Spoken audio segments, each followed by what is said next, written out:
Graças a Deus que você está aqui para ouvir isso. Graças a Deus que você tem a graça de aprofundar nesta leitura. Quer saiba ou quer não, essa leitura se aplica a cada um dos seres humanos, a humanidade inteira, no juízo universal e final, e em cada um em particular, no juízo imediato, na hora da nossa morte. Eu reservei esta parte da noite para estarmos só com esta leitura, que você verá que a leitura é pequenininha, mas ela nos traz muitos ensinamentos da nossa fé cristã católica e que muitos desconhecem. Muito bem, caríssimos irmãos e irmãs, nós temos a cada domingo uma reflexão a partir da palavra de Deus. E a palavra vai nos moldando, vai nos formando, vai iluminando o nosso caminho. A presença de Jesus na Santíssima Eucaristia, no Santíssimo Sacramento, é clara para todos nós. Quando o padre ergue o ostensório e traça a cruz, os fiéis se ajoelham, fazem o sinal da cruz. Ali está Jesus vivo e ressuscitado, presente no pão eucarístico. Este livro que fica sobre o altar, é que o padre lê o evangelho e o livro volta para o altar, é o evangeliário. Ali estão os evangelhos de todas as missas dos 3 anos litúrgicos. E qual é o evangelho? Que vem da palavra euangelion, que é boa notícia ou boa nova, é Jesus. Então Jesus está presente no pão eucarístico, mas Jesus está presente no pão da palavra. Por isso se incensa a Eucaristia, por isso se incensa a palavra. Por isso o pão tem uma mesa só dela, que é o altar. E a palavra tem uma mesa só dela, que é o ambão. Assim como nós fazemos o sinal da cruz, quando recebemos a bênção do Santíssimo, quando o padre acaba de ler o evangelho, ergue o evangeliário e ele traça a cruz, se faz também a cruz, recebendo a bênção. Jesus no pão, Jesus na palavra. Na nossa primeira missa da manhã, e você que está participando desta pregação pelo YouTube, é a pregação anterior a essa, onde nós aprofundamos o mistério do reino de Deus, a questão da semente da mostarda, a questão do cetro do Líbano e aquilo que provém daí. Então, quem está nessa missa, e você que está assistindo essa pregação, seja que dia for, que horário você estiver aí, a minha sugestão, que você participe desta pregação, que bom tê-lo conosco, mas que você também assista a pregação anterior a essa, que é da mesma missa. Porém, nós trabalhamos na parte da manhã o evangelho, que tem conexão com a primeira leitura. E na missa da noite, nós vamos trabalhar de maneira mais profunda a segunda leitura, que é da carta de São Paulo aos Coríntios, capítulo 5, versículos 6 ao 10. E qual é a palavra que eu reservei esta noite para partilhar com vocês? Foi lida aqui a segunda leitura desta Santa Missa.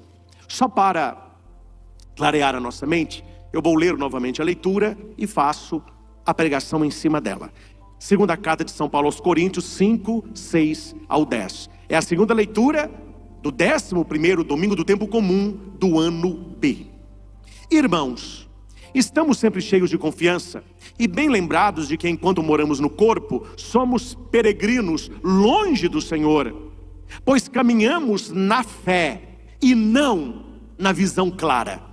Caminhamos na fé e não na visão clara. Vamos repetir isso? Caminhamos na fé e não... Mas estamos cheios de confiança e preferimos deixar a moradia do nosso corpo para ir morar junto com o Senhor. Por isso também nos empenhamos em ser agradáveis a Ele, quer estejamos no corpo, quer já tenhamos deixado esta morada.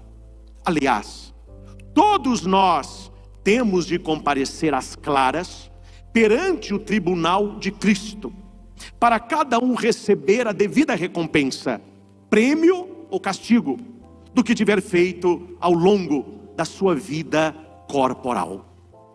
Palavra do Senhor. Graças a Deus, graças a Deus, graças a Deus que você está aqui para ouvir isso. Graças a Deus que você tem a graça de aprofundar nesta leitura. Quer saiba ou quer não, essa leitura se aplica a cada um dos seres humanos, a humanidade inteira, no juízo universal e final, e em cada um em particular, no juízo imediato, na hora da nossa morte. Eu reservei essa parte da noite para estarmos só com esta leitura, que você verá que a leitura é pequenininha, mas ela nos traz muitos ensinamentos da nossa fé cristã católica e que muitos desconhecem. E no mundão que nós estamos vivendo, nesse corre-corre, vão levando uma fé superficial. Então é preciso aprofundar na palavra de Deus. Esta leitura de São Paulo aos Coríntios é uma leitura escatológica, ou seja, ela nos fala do final dos tempos, do final do nosso tempo. E a leitura, ela funda aquilo que a igreja tem como doutrina e ensinamento para nós, o juízo particular. E há o juízo universal. O que é o juízo particular? É quando eu e você, sozinhos, seremos julgados por Cristo, por aquilo que fizemos ou deixamos de fazer. E existe o juízo universal, que é quando Jesus voltar na sua glória, que é a parousia, e ele julgará a humanidade enquanto totalidade humana. Então existe o juízo no final dos tempos, que o Senhor voltará, chamado juízo universal, mas existe o juízo particular, e é sobre isso que Paulo escreve aos Coríntios, ensinando aquele povo a arte de viver, a arte de agradar a Deus, a arte de preparar o dia mais importante da sua vida. E qual é, meus irmãos e irmãs, o dia mais importante da sua e da minha vida? Para quem não sabe, o dia mais importante da sua vida é o dia da sua morte. Porque o dia que nós morrermos, ali será definido onde nós estaremos passando toda a eternidade. No céu ou no inferno. E quem morre sem estar totalmente na graça, tem a graça de purgar-se, que é o purgatório. Depois da morte, nada pode ser feito mais. O tempo que nós temos é o tempo que estamos vivos.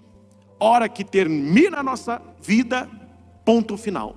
Não tem reza, não tem conversão, não tem choro, não tem lamento, acabou. A nossa morte, ela põe um ponto final ao tempo que temos para voltar para Deus. Se tem a vida toda para voltar para Deus, a pessoa pensa em voltar para Deus depois que ela morre, aí não vai adiantar mais. E isso eu vou fundamentar com vocês no Catecismo da Igreja Católica. Porém, antes de ir para o Catecismo, vamos para o versículo 7 da leitura, para você entender aonde que Paulo quer chegar e onde nós vamos chegar com ele. Somos peregrinos, longe do Senhor. Não significa que Paulo está dizendo que o Senhor está longe de nós, mas longe do Senhor, olhando a sua ascensão. Quando Jesus sobe ao Pai, e ele volta para o lado do Pai, quem ficou se sente longe do Cristo. E qual é a nossa meta? É voltar para Ele, é estar com Ele. Tanto é que o coração da missa, quando você pergunta às pessoas, qual é a parte mais importante da missa? Qual é o coração da missa? Tem uns que escapam, né? Não, toda a missa é importante. Tem uns escapadinhos. Outros vão dizer, é a consagração. É quando o padre ergue a hóstia, o cálice consagrado. Não, é a palavra, é a pregação. Não, é o momento da comunhão. E raramente as pessoas acertam. Qual é o coração da missa? E é por isso que a missa tem esse nome. Missa é a doxologia final da oração eucarística. O que é isso? Quando o padre ergue o cálice, a hóstia e diz, por Cristo, com Cristo, em Cristo. Ali acontece a missa. Ali é o coração da Eucaristia. Tanto é que a palavra missa é o particípio passado em latim do verbo mittere, que deu missat, significa em português enviada. Eu vou à missa, eu participei da missa, eu estou na missa. O que significa missa? Enviada. Como assim enviada? Porque o por Cristo envia ao Pai a vítima pura, capaz de tirar o pecado do mundo, o cordeiro que tira o pecado do mundo. Jesus é vítima e sacerdote ao mesmo tempo. Ele é o ofertante e oferta ao mesmo tempo. Então ele é a vítima. Tanto é que a palavra hóstia é uma palavra latina, ostium, que significa vítima. Então a palavra hóstia significa vítima. Então a vítima é enviada ao Pai. É o coração da missa. Por isso que a missa tem esse nome. Que naquele momento a igreja oferece a Deus o seu Filho como vítima pelos nossos pecados. E a vítima, que é Jesus, ela é enviada ao Pai.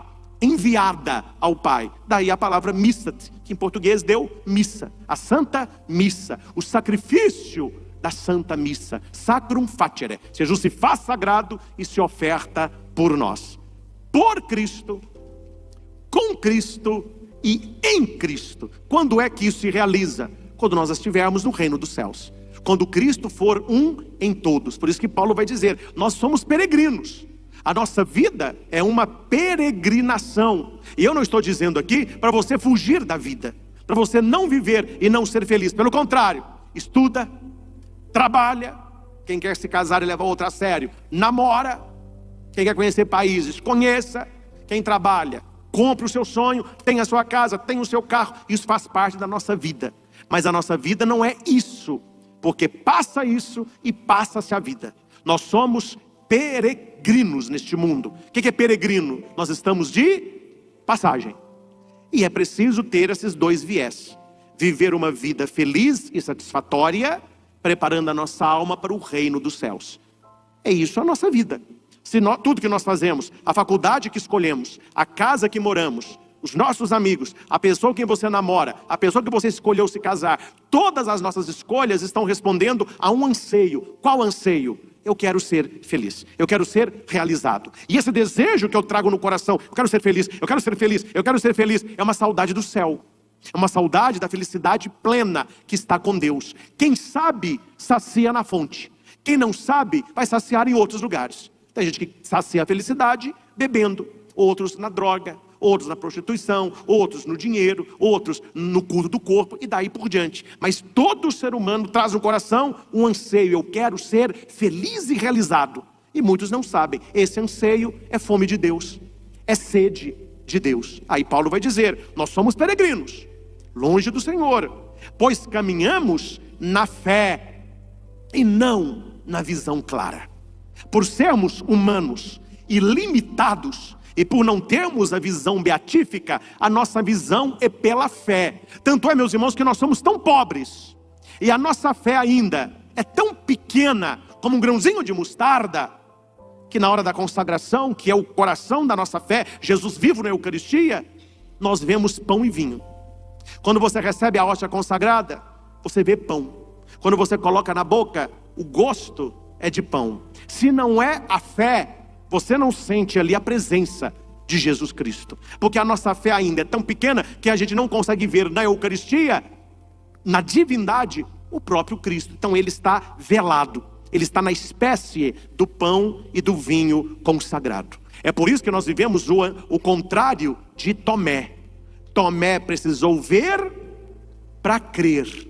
Hoje nós precisamos crer para ver. Quem não crê, não vê que a Bíblia é palavra de Deus. É um livro qualquer. É um livro histórico. Sem falar nome de A ou de B.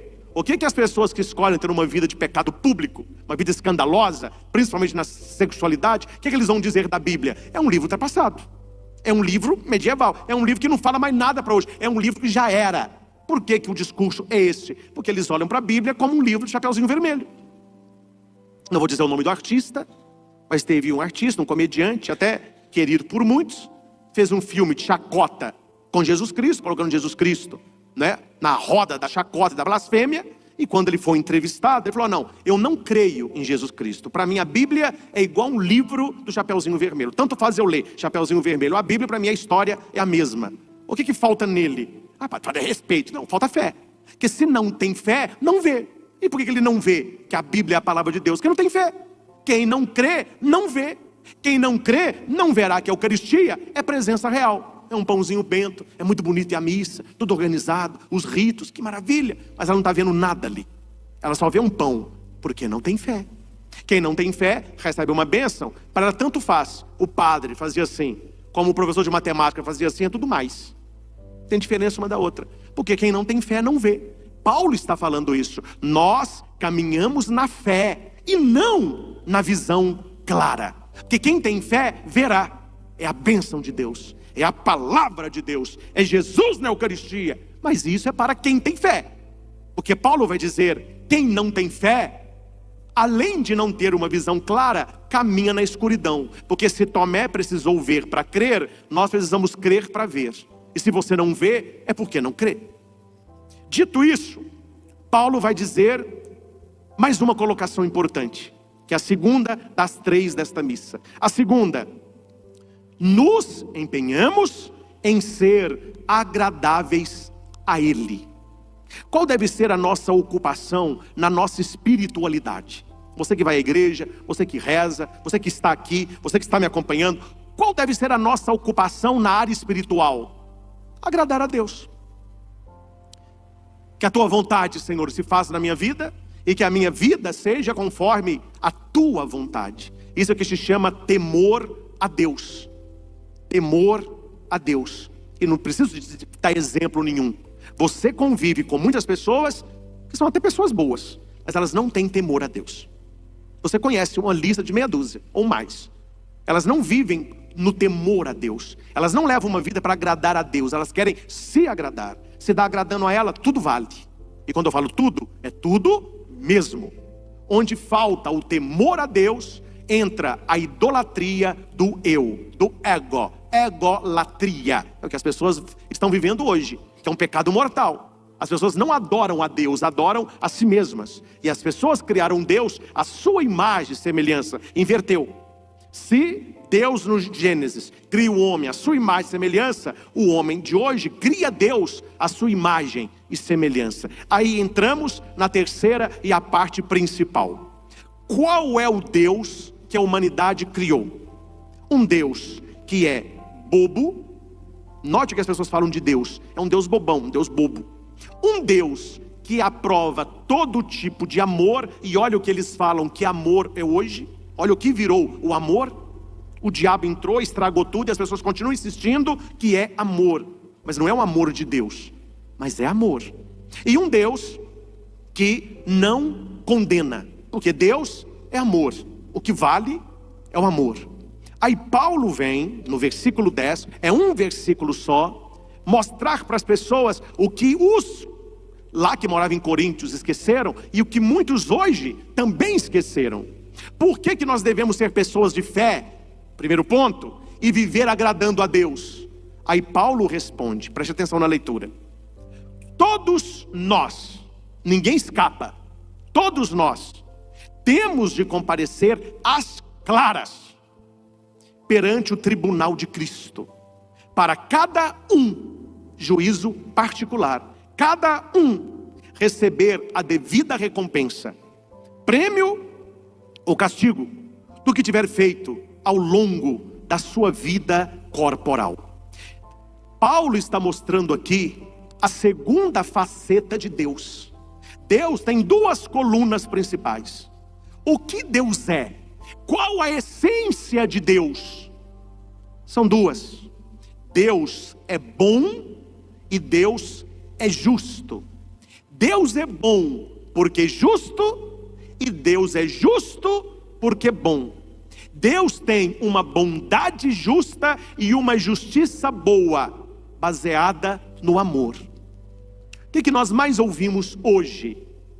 Deus, amor. E as pessoas estão apagando um Deus, justiça. Ninguém quer a justiça de Deus. Ninguém quer a conversão de Deus. Ninguém quer a mudança de vida em Deus. Ninguém quer abandonar o pecado. Por quê? Porque Deus é amor.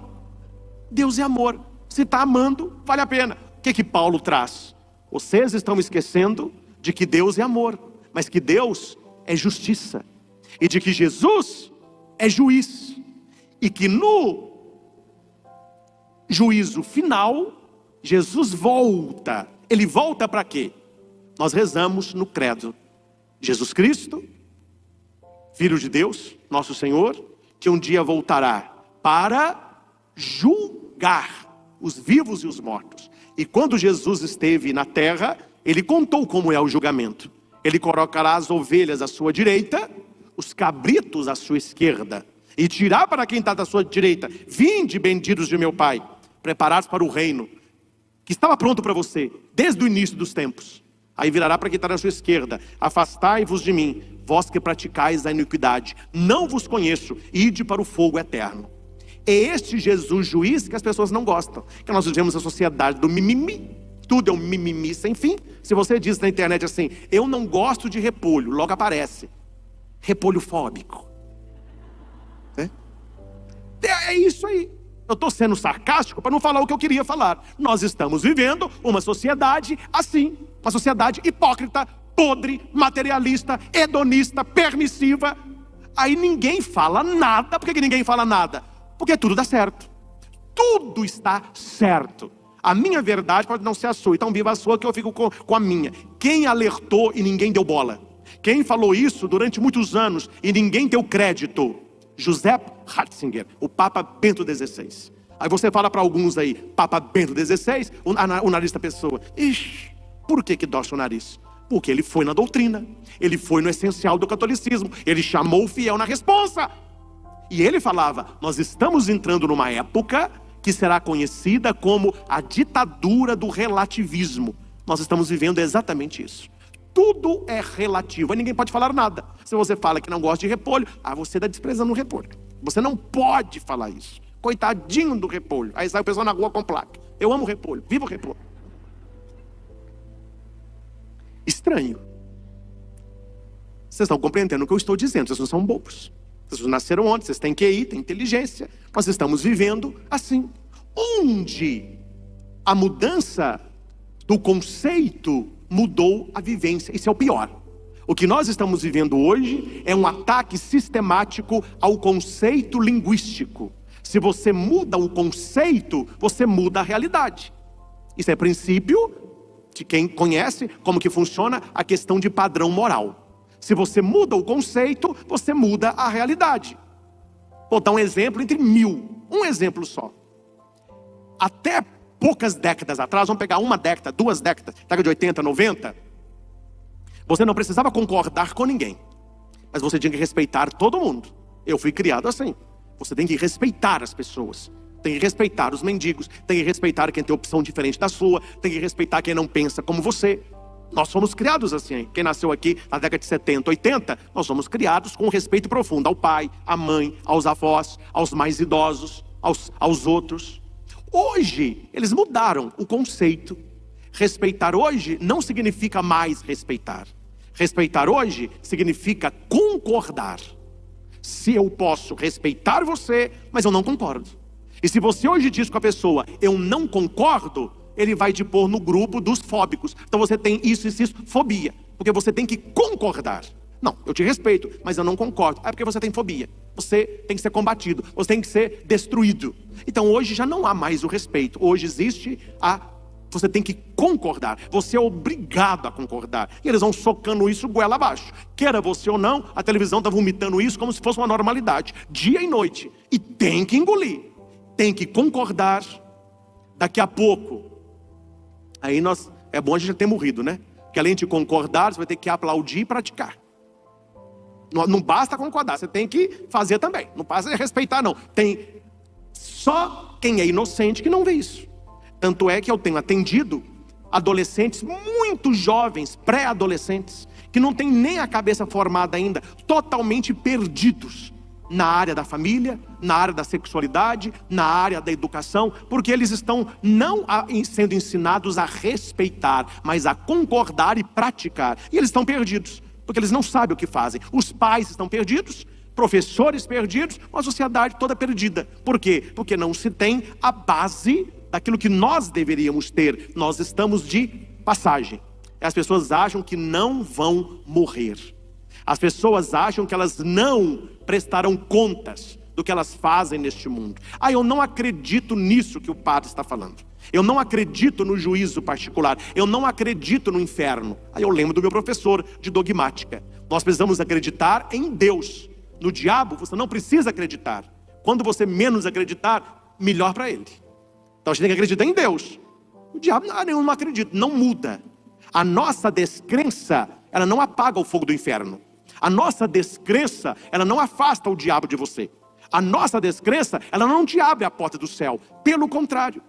E o que eles estão tentando e fizeram? Não há condenação. Não há juízo particular, o que vale é ser feliz, vai que é tua. Quando você morrer, todos os caminhos levam ao céu. Antes levavam a Roma, agora todos os caminhos levam ao céu. E Paulo vem dizer, olha, abram os olhos, fica esperto, porque não é assim que a coisa funciona.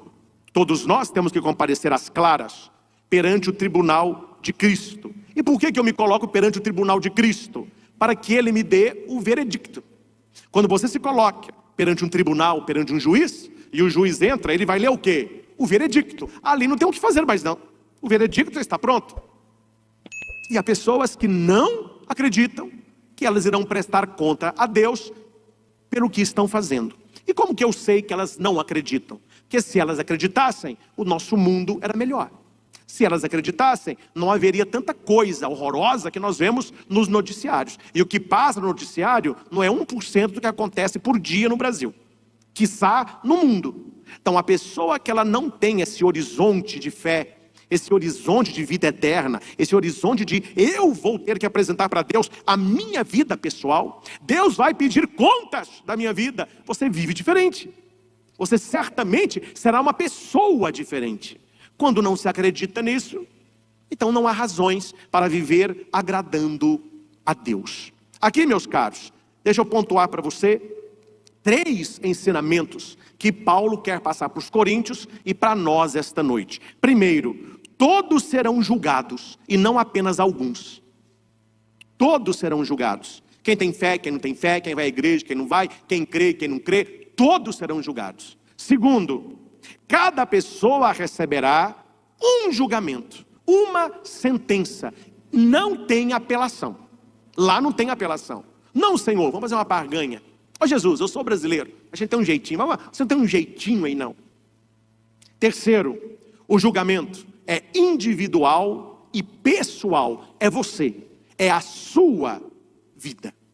Para ficar mais claro, vamos ao catecismo e com ele nós finalizamos. Preste atenção que há pessoas que nunca ouviram isso e por causa disso até hoje não sabiam, mas agora você saberá.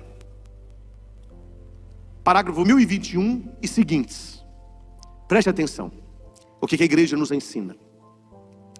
A morte põe fim à vida do homem como tempo aberto ao acolhimento ou à recusa da graça divina manifestada em Cristo. Qual é o tempo que nós temos para voltar para Deus? O tempo que estamos vivos. Qual é o tempo que nós temos para converter? O tempo que estamos vivos. Qual que é o tempo que nós temos de nos arrepender? O tempo que estamos vivos. Qual é o tempo que nós temos para ir para a igreja, ouvir a palavra, receber a bênção, comungar? O tempo que estamos vivos.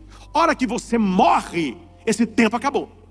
Não há nada para fazer depois da sua morte. Depois da morte é só ouvir o veredicto. Depois da morte é o juízo particular. Não tem nada para você fazer depois da morte. Paulo vai dizer que nós seremos julgados pela vida e pelo que tivemos feito enquanto estamos no corpo. Quando você morre e a sua alma volta para Deus, não há mais nada para fazer. Não há mais nada para fazer. Aqui vai dizer, a morte põe fim ao tempo que o homem tinha de procurar a Deus. A retribuição, imediatamente depois da morte, de cada um em função das suas obras e da sua fé. Aqui eu quero abrir um parênteses. Gente, isso aqui você tem que saber na ponta da língua, viu? O que nos salva? A fé ou as obras? O que você responde? O que nos salva? A fé ou as obras? O que nos salva é a fé. Obra nunca salvou ninguém. Há muita gente que é muito caridoso e vai descer de ponta. Vive fazendo caridade e vai descer de ponta. Porque eu estou citando a palavra de Jesus, não é eu não, é o que Jesus disse. Quem crê com o coração e professa com a boca que Jesus Cristo é o Senhor, será salvo. Ponto final. O que me salva é a fé em Jesus Cristo. Não são as obras que me salvam, é a fé que me salva. Mas Tiago vai dizer, mostra-me a tua fé sem obra, e eu vou te mostrar a minha fé pelas minhas obras. Então uma fé sem obra é uma fé morta. O que me salva é a fé, Mas uma fé sem obras é uma fé morta. Tá claro? Nós precisamos entender isso. Senão você vai achar que você será julgado pelas caridades. Então fica ajudando. Tem que ajudar, tem que fazer caridade. Porque assim eu vou ser salvo. Não, você já foi salvo na cruz. Jesus, quando morreu na cruz, Ele já te salvou. Você tem que viver de acordo com esta salvação. O que me salva é a fé. E uma fé verdadeira, ela me leva a quê? As obras. Não é que a obra me salvará, mas as obras mostram a minha fé. Eu não tenho uma obra interesseira. Não vou entrar nesse âmbito não. Mas isso eu tenho que falar para vocês. Pelo menos para nós católicos. A caridade católica não é interesseira. É gratuita. Eu ajudo porque Deus me ama. Eu faço caridade porque eu tenho fé. Eu ajudo quem necessita por aquilo que Deus faz para mim. Eu não estou fazendo nada para Deus me amar mais. Ele já me ama. Eu não estou fazendo nada para eu ser salvo. Na cruz já está a minha salvação. Eu faço em retribuição. Existe a caridade que ela é interesseira. O que é a caridade interesseira? Quanto mais eu ajudar, mais Deus vai me abençoar. Quanto mais eu der, mais Deus me dará. Quer dizer, não é a gratidão. Aí você está ofertando com uma mão para receber com a outra. Essa não é a caridade cristã católica. As obras caritativas da igreja, os milhares de asilos, de creches, de colégios, e cada um de vocês e eu que fazemos a nossa caridade, isso não é para receber nada de Deus. Pelo contrário, a minha caridade é porque eu recebo tanto. Então eu tenho que dar. Deus é tão bom que eu sou impelido a repartir, eu sou impelido a ajudar, porque eu tenho fé. E eu faço a caridade pela minha fé. Eu não faço a caridade para ser salvo, porque o que me salva é a fé em Jesus Cristo. Crer com o coração e professar com os lábios. Mas uma fé sem obra, ela é morta. Então aqui é o importante que tu está falando, que a retribuição será dada a cada um em função das obras e da fé. Porque uma fé sem obra, ela é morta. E obra que não tem fé, ela é estéril. Ela é estéril. Não adianta você ter a melhor semente se não se tem uma terra boa para plantar. Não adianta você fazer a maior caridade se não tem um fundamento que é Cristo. Que Jesus disse isso. Quem der um copo de água a um pequenino, por minha causa, não ficará sem recompensa. Então a minha caridade, ela é cristã. Ou seja, a caridade por causa de Cristo, por causa da minha fé. Cada homem recebe em sua alma imortal a retribuição eterna a partir do momento da morte. Quando a gente morre, você está no tribunal de Cristo e você receberá então a retribuição eterna, a sentença. Qual? A partir do juízo particular. Colocar a sua vida em relação à vida de Cristo. É mais ou menos assim. Jesus e você. Você olhando para Jesus, Jesus olhando para você. O quão a sua vida está espelhada na vida de Cristo. O quão a sua fé o configurou com a vida de Cristo. Aí o catecismo vai dizer, aí virá, através de uma purificação, seja para entrar de imediato na felicidade do céu, seja para condenar-se de imediato para sempre. Então nós temos ali 3 caminhos que serão nos colocados. O caminho do céu, o caminho do inferno e o caminho da purificação. Agora permita-me só ler o que é céu, o que é purgatório e o que é inferno. Tem gente que não sabe até hoje o que é essa realidade espiritual. Porque há muitas pessoas que pensam erroneamente que o purgatório é a última oferta da misericórdia de Deus. Quem que falou uma coisa dessa? Nunca foi, nunca foi. Ah não, a hora que eu morrer, Deus vai falar comigo, olha, você está aí para o inferno, mas eu vou te dar uma chance para o purgatório. Não é assim que funciona. Purgatório não tem nada a ver com o inferno. Purgatório tem tudo a ver com o céu. Purgatório não tem nada a ver com o inferno. Nada a ver com o inferno. Purgatório tem a ver com o céu. Então preste atenção. O que é céu? Catecismo 1023. Os que morrem na graça e na amizade de Deus e que estão totalmente purificados, vivem para sempre com Cristo. O céu é o fim último e a realização mais profunda do coração do homem, o estado de felicidade suprema e definitiva. Olha o catecismo no parágrafo 10, 25. Viver no céu é viver em Cristo. Então isso é o céu. É a felicidade plena. É a realização das nossas maiores aspirações. O que é o purgatório? Parágrafo 10, 30. Os que morrem na graça e na amizade com Deus, mas não estão completamente puros, Aqui eu vou abrir um parênteses, né? A maioria de nós vamos ter que dar uma chamuscada no purgatório, né? Acho que subir direto tá difícil. Eu acho que pro inferno já não vai, não. Mas eu acho que nós vai dar. Que você está totalmente purificado, é bem difícil, né? Você já ir para Deus puro, santo, é bem difícil.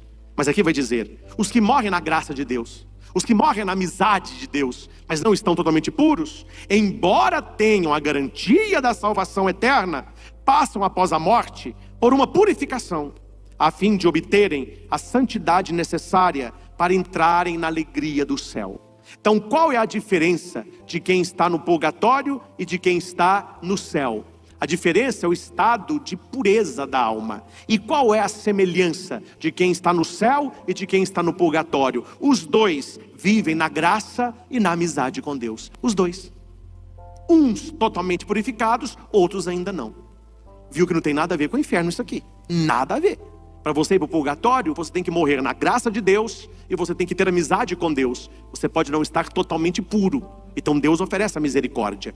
E quem está totalmente puro é a graça do céu. E aqui, meus irmãos, permita-me abrir um parênteses rápido.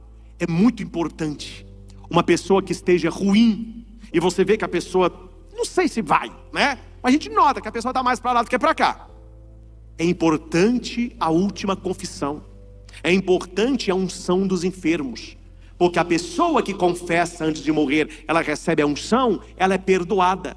E uma pessoa que morre em estado de graça, com o viático, com a confissão e que é a unção dos enfermos, ela morre no profundo estado de graça, numa profunda amizade com Deus e pelo sacramento purificada. Por isso é muito importante a unção dos enfermos. E finalizo, o que é o inferno? Vamos lá. Não podemos estar unidos a Deus se não fizermos livremente a opção de amá-lo. Deus não quer amor na obrigação. Tem que me amar. Não, amar a Deus é uma opção. Eu faço essa opção. Mas não podemos amar a Deus se pecamos gravemente contra Ele, contra o próximo ou contra nós mesmos. Preste atenção. Catecismo 1861, no parágrafo 1033.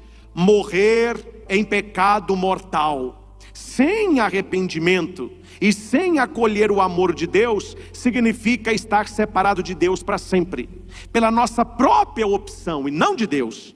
É este estado de autoexclusão. Eu não quero Deus, eu não quero fé, eu não tenho fé, eu não gosto de Deus, eu não quero Cristo, eu não quero nada que tenha fé. Então a pessoa se excluiu disso.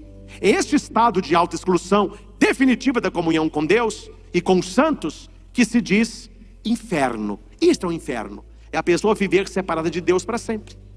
Meus professores falavam, não estou falando que não há.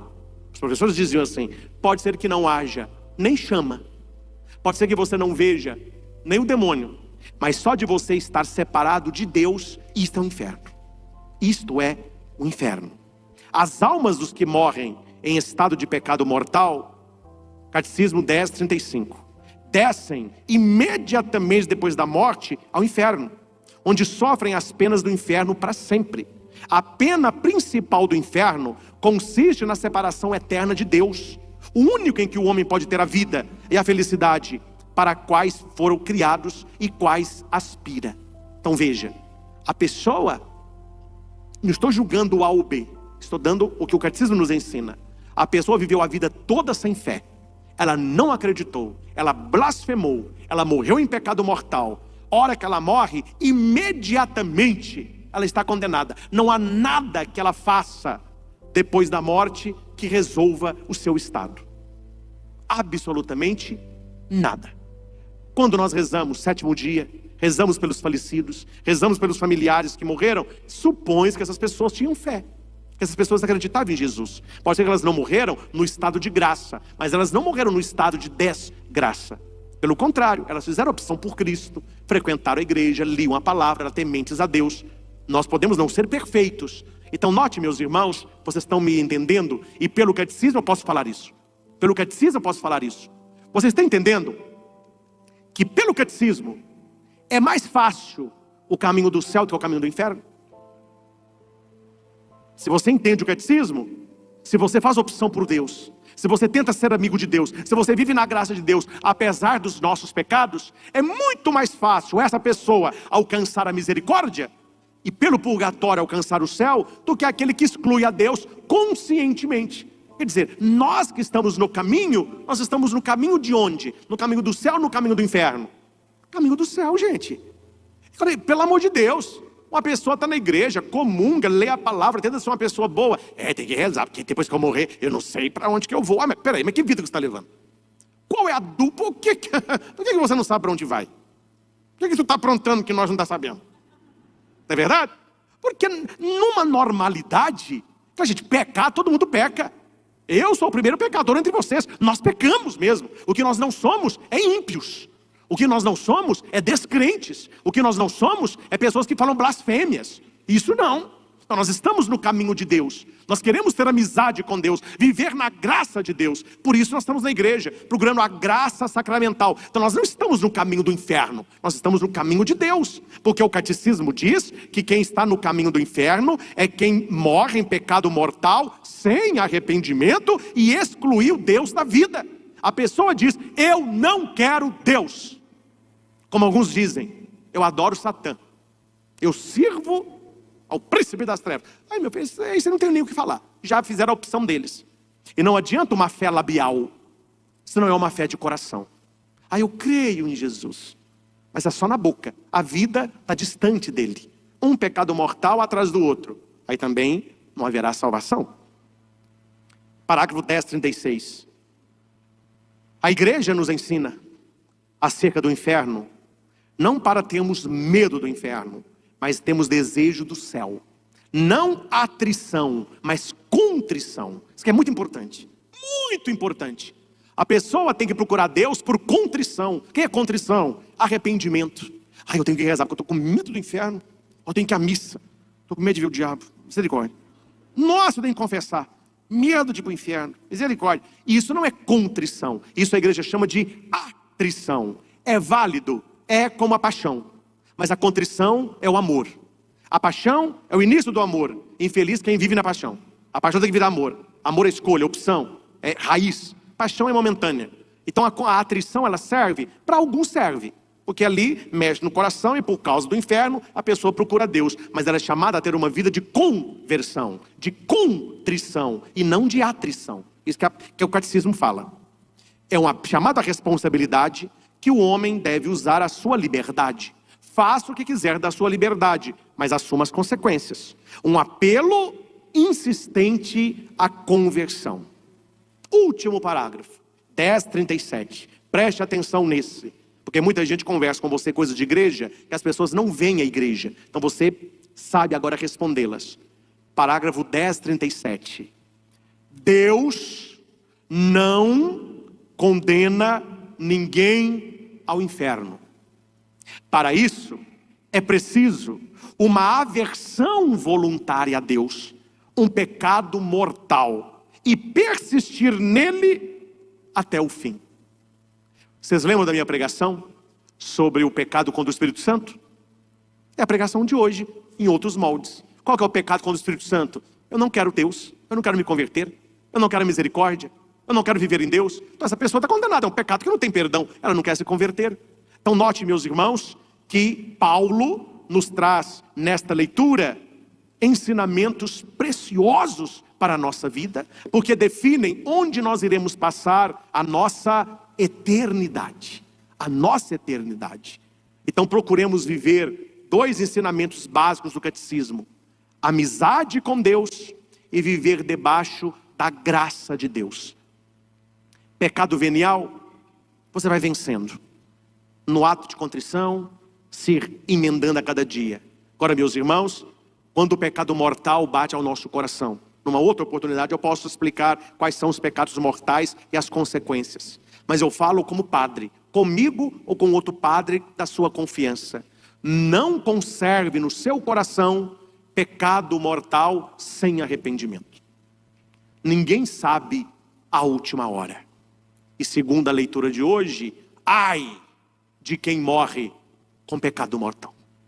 Está com pecado mortal, procure um padre. Padre, eu preciso me confessar. É rapidinho, é só para falar com o senhor uma coisa. Eu não quero esse pecado na minha vida. E faça a sua confissão. Uma confissão bem feita, ela é rápida. Quando você vê que alguém ajoelha no pé do padre e não sai, está contando caso ali.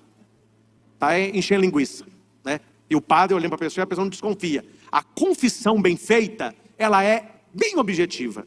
Ela é apenas a acusação do pecado, a demonstração do arrependimento, receber o perdão e cumprir a penitência. Isso é a confissão. Isso é a confissão. Uma confissão muito bonita que eu atendo nos mutirões da quaresma. Não é que eu não vou entrar nisso não, só para você entender. A pessoa chega e diz assim, ó, eu chego, qual é o seu nome? Fulano. Quanto tempo você não se confessa? Tanto tempo. Tá bom. Deus com você do Espírito Santo, vai fazer uma boa e santa confissão. Quando eu faço o sinal da cruz e eu falo confissão, ali é segredo para a morte. Se o padre conta qualquer pecado que ele ouviu na confissão, ele perde o uso de ordens na hora.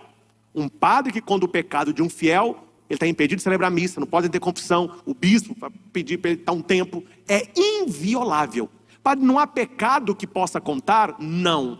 Nenhum pecado, nenhum pecado. E aqui eu vou te dar um exemplo, para você ver a seriedade. Um cara foi condenado a morrer nos Estados Unidos. Injeção letal. Uma semana para o cara morrer, um padre atendeu o assassino e confessou. O padre disse, olha, se você está arrependido, você tem que se colocar no lugar do outro. Eu não posso te conceder o perdão porque você não está arrependido. O inocente morrerá no seu lugar. E eu não posso te perdoar. O seu pecado é segredo. Mas eu não posso te perdoar porque você não está arrependido. Você está deixando o outro morrer no seu lugar. Qual o final da história? O inocente morreu. E ele, com dor na consciência, se entregou depois. A justiça americana veio com tudo para cima da igreja. E na época de João Paulo II, ele se levantou e disse, não há violação de segredo de confissão. O fiel católico, ele tem que ter a plena confiança que ele fale com o padre o que for, que ele não será denunciado. Nem na justiça, nem na família, nem na igreja. Eu posso atender um homem agora, padre, eu estou pecando de adultério, eu estou traindo a minha mulher. Está arrependido, meu filho? Largou a mulher como que está? Depois dele vem a esposa. Eu atendo como se eu não soubesse de nada. Não posso julgar indireta, não posso perguntar nada, nem posso induzi-la. Porque a confissão é um segredo impectore. Você confessou, está confessado. A igreja não vai denunciar você. Então é importante, quando você tiver necessidade, procurar um sacerdote. Eu já dei de várias confissões, Pai, Filho e Espírito Santo, quais são os seus pecados? Olha a confissão bonita. Olha, Padre Cristian, santo a gente não é, a gente peca mesmo. Graças a Deus, eu não tenho nenhum pecado mortal. Tenho procurado viver um caminho reto e bom. Eu vim pedir perdão pelas minhas culpas veniais. Quero ser uma pessoa melhor a cada dia e queria o perdão para que eu volte a ter amizade com Deus. Tá bom, pode abaixar a cabeça. Faço a fórmula, eu te perdoo, Pai, Filho e Espírito Santo. Confissão bonita. Eu fico falou, ó, não tem pecado grave, tem esse pecadinho aí, estou levando uma vida com Deus, me perdoe. Agora o padre tem que perguntar, há algum pecado a mais? Há alguma coisa? Cada padre vai orientar você. E o padre não está ali para te julgar. O juiz é depois que você morre. O padre está ali para te absolver. Ele não é um juiz, ele vai te perdoar. E ele vai também te orientar. Estão precisando? Procure um sacerdote, faz uma boa confissão, porque de uma boa confissão depende, depois da sua morte, um destino eterno de céu ou um destino eterno de inferno. Espero, meus irmãos, que a pregação de hoje desperte a curiosidade de muitos a estudarem mais o catecismo da igreja, que é a Bíblia em doutrina. Todo o catecismo é baseado na palavra de Deus, porém aqui de maneira sistemática, de maneira teológica, de maneira catequética. E na Bíblia é a palavra de Deus como ali está. Então eu digo muito que o cristão católico deveria ter a Bíblia numa mão e o catecismo na outra. Aprendendo a palavra de Deus e aprendendo o que a igreja nos ensina. E hoje a respeito de céu, inferno e purgatório. Que Deus nos ajude a manter com Ele uma amizade verdadeira e a buscar todos os dias viver uma vida que o agrade, já começando aqui o nosso céu. Ao Senhor Jesus, que morreu para nossa salvação, toda honra, toda glória e todo louvor. Louvado seja nosso Senhor Jesus Cristo. Para sempre seja louvado.